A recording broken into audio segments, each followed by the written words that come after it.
Your boy the Wine here tonight to give you a review on Raw that just went off the air. It starts off with Brock Lesnar and Paul Heyman in the ring to talk about his win over the Big Show this past Saturday night and his upcoming match with The Undertaker at Hell in a Cell. And Paul Heyman says the spoiler of that is that one will walk out of Hell in a Cell and the other won't walk out. Then out comes Big Show, who runs his mouth and tells Brock Lesnar that he hopes that The Undertaker beats him again. So then Brock Lesnar suplexes the Big Show and gives him F5, leaving him laying out again. So after that, Seth Rollins is backstage talking to Stephanie McMahon, and says to Stephanie that she needs to call off his match against the Dudley Boys because his partner Big Show got an F5 by Brock Lesnar. So Stephanie says no. Then Rollins says, well, what am I supposed to do? Take on the Dudley by myself? She says, I don't know. Figure it out. You are the man. So that leads us to our first match, which is a 6-man tag match between Roman Reigns, Randy Orton, and Dean Ambrose versus the Wyatt family. Ambrose, Orton, and Reigns pick up the victory after Orton hits Harper with an RKO, then is speared by Roman Reigns picking up the win. So then we have Sheamus versus Neville with King Barrett on commentary.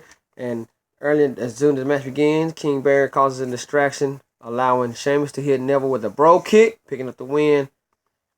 Out in the ring, we have Kane, who comes out to address Rollins and says that he will be Rollins' partner tonight. And Rollins comes out and says how he's about to take Kane to hell right now. And out comes Stephanie McMahon and says at Hell in a Cell that Demon Kane will have his way and have a match for the WWE title against Seth Rollins. And that if Kane is able, he will be his partner tonight. And then she also said that the caveat to that is if Demon Kane does not beat Seth Rollins, then Corporate Kane will lose his position as Director of Operations. So then Natalya versus Paige. Natalya wins by forcing Paige to tap out to a sharpshooter. So then we have an impromptu match that started from the pre-show. You know, as Kevin Owens took on Sin Cara. Owens wins, of course, as he hits Sin Cara with a pop-up powerbomb. Then he attacks Kalisto until Ryback comes out, running Owens out the ring. So then Stephanie McMahon tells New Day, while they're back there celebrating, that they will defend their titles against the Dudley Boys at Hell in a Cell. And then we have Kane and Rollins versus Dudley Boys. During this match, Kane is being escorted because apparently he got hurt again by the physicians, leaving Rollins by himself, and Rollins looks terrified because he knows the outcome. So the match ends when the tables get involved as the Dudley Boys grab the table, and Rollins kicks the table through the Dudley Boys outside the ring. Then Demon Kane comes out.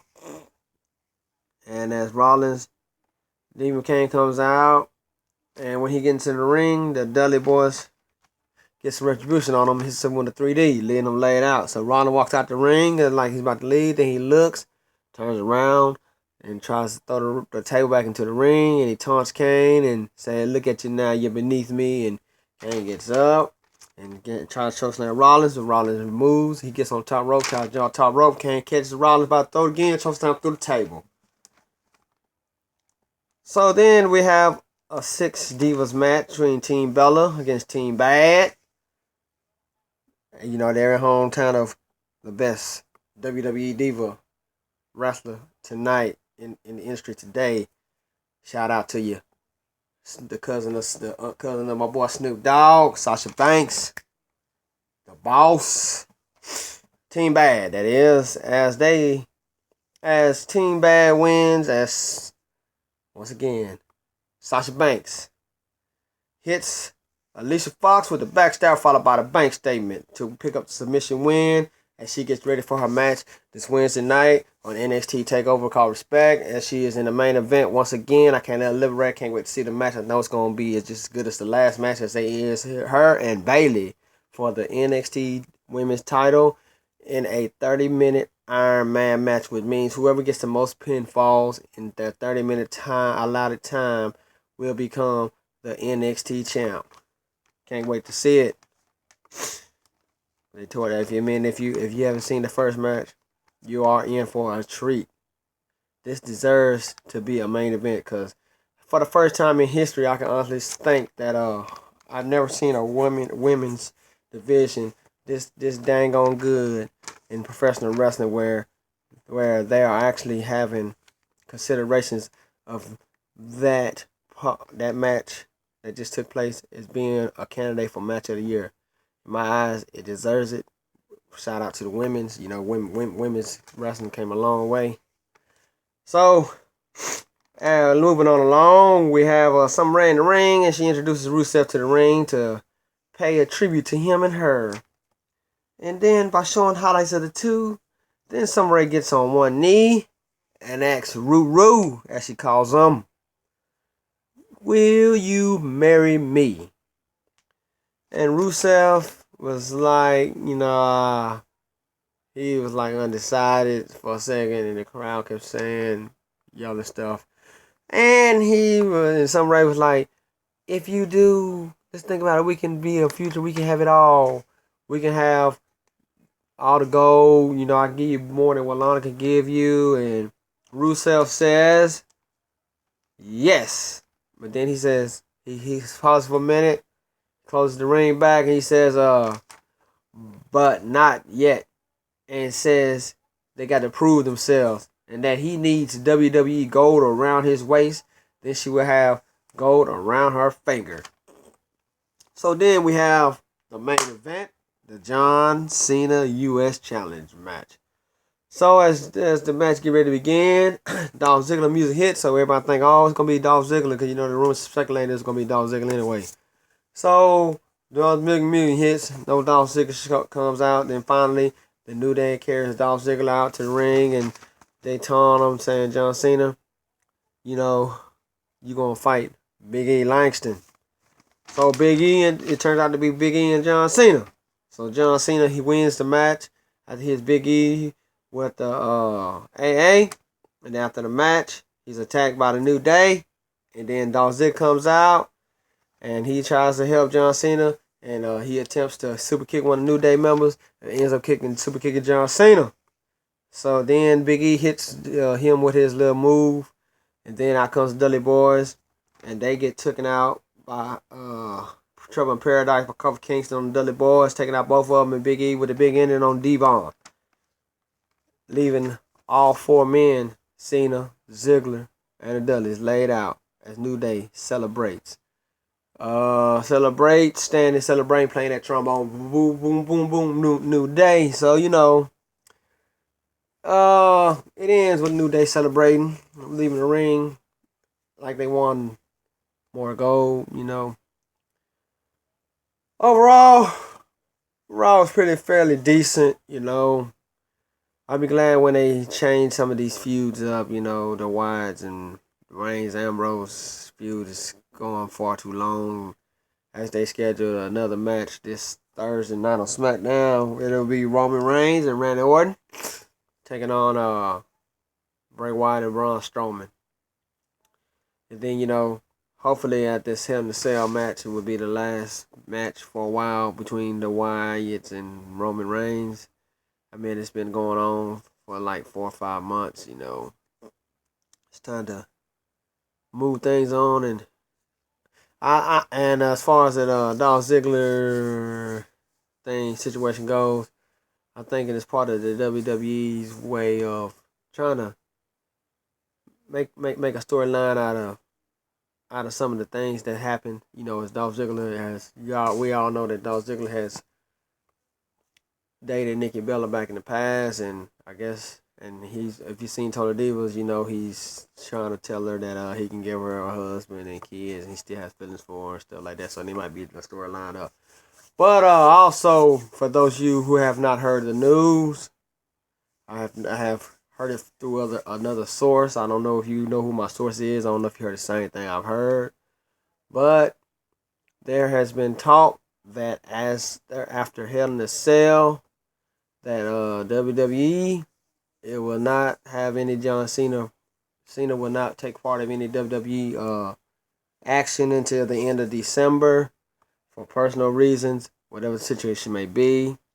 Could it be trying to get his situation straight with Nikki Bella, or with, I mean, I don't know sources. Just all I know from sources say that after Hell in a Cell, John Cena will not be on any programming dealing with Raw, as he's taking a personal leave of absence until December 30th.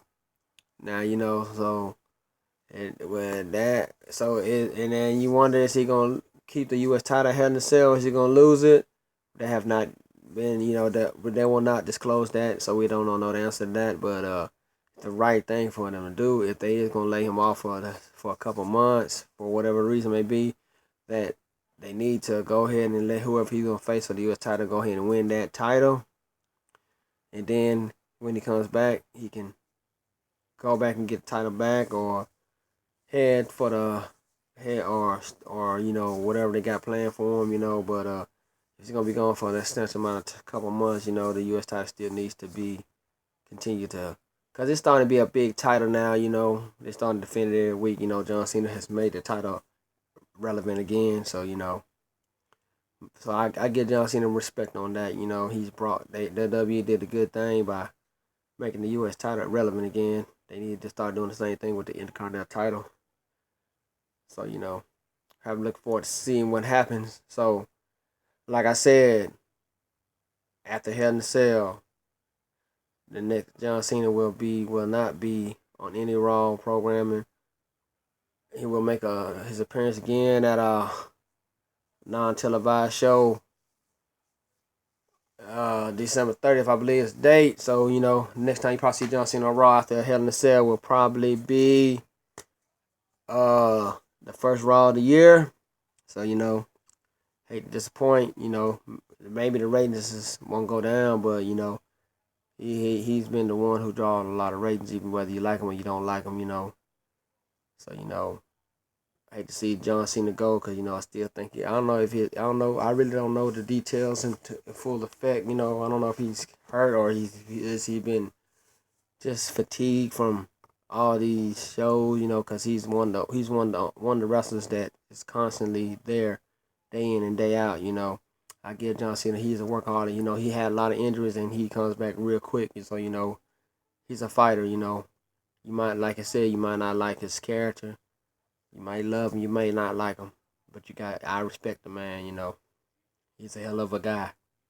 That is John Cena.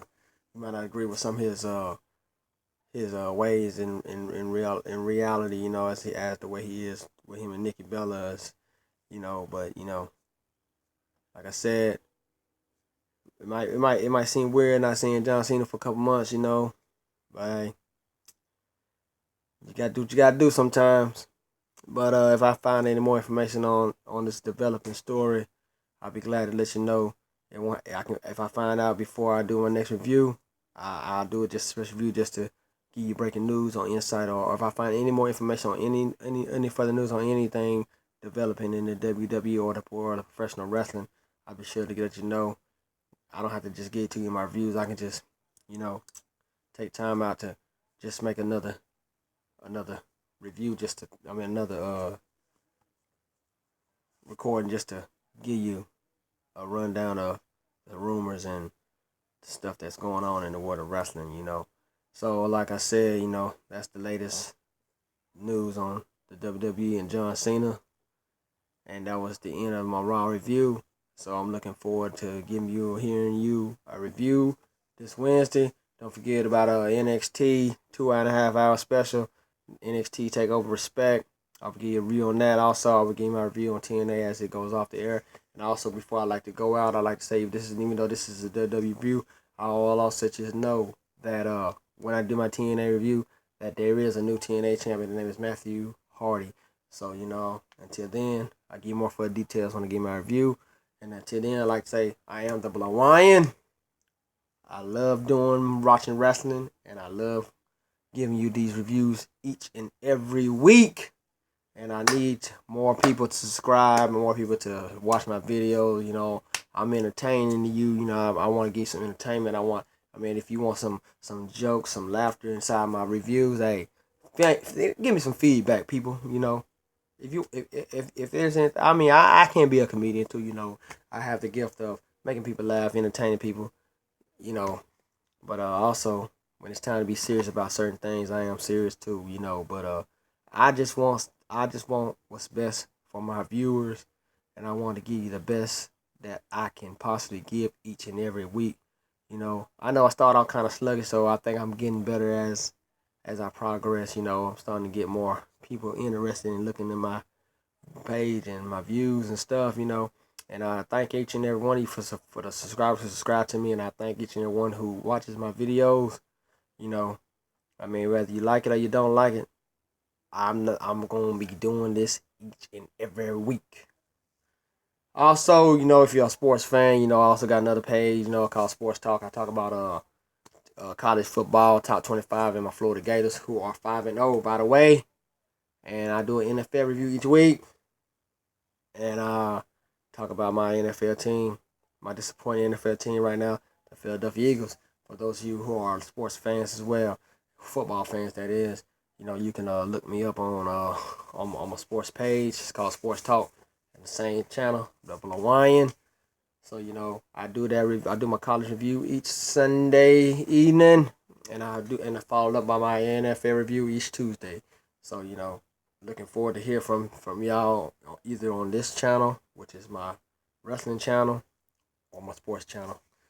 But until then, also I like to say, you know, for those of you who watch baseball, I am a Cub fan, and we're finally in the playoffs. Can't wait to see them. Let's pull it out, Cubs. Go Cubs. Let's go. Okay. But until then, I like to say peace. God bless. And I'm out.